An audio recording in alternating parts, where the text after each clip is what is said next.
ناشکرا ہرن، مصیبت کے وقت جس نے تجھے پناہ دی، تو نے اسی پر ظلم ڈھایا۔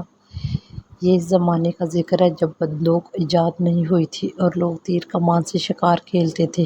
ایک دن کچھ شکاری شکار کی تلاش میں جنگل میں پھر رہے تھے کہ اچانک ان کی نظر ایک ہرن پر پڑی اور وہ سب اس کے پیچھے ہو لیے۔ شکاری ہرن کو چاروں طرف سے گھیرے ہوئے تھے اور ہرن اپنی جان بچانے کے لیے تیزی سے بھاگ رہا تھا۔ جب وہ بھاگتے بھاگتے تھک گیا تو ایک گھنی انگور کی بیل کے اندر جا چھپا۔ شکاریوں نے اسے بہت تلاش کیا لیکن اس کا کچھ بھی پتہ نہیں چل سکا۔ آخر مایوس ہو کر وہاں سے لوٹنے لگے۔ جب کچھ وقت گزر گیا تو ہرن نے سوچا کہ اب خطرہ ٹل گیا ہے۔ وہ بے فکر ہو کر مزے سے اسی انگور کی بیل کے پتے کھانے لگا جس میں وہ چھپا ہوا تھا۔ ایک شکاری جو سب سے پیچھے تھا، جب وہ وہاں سے گزرا تو انگور کی بیل اور اس کے گچھوں کو ہلتے دیکھا۔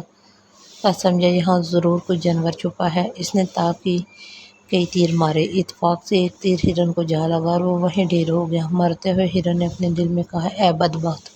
تیری ناشکری کی یہی سزا ہے۔ مصیبت کے وقت جس نے تجھے پناہ دی، تو نے اسی پر ظلم ڈھایا۔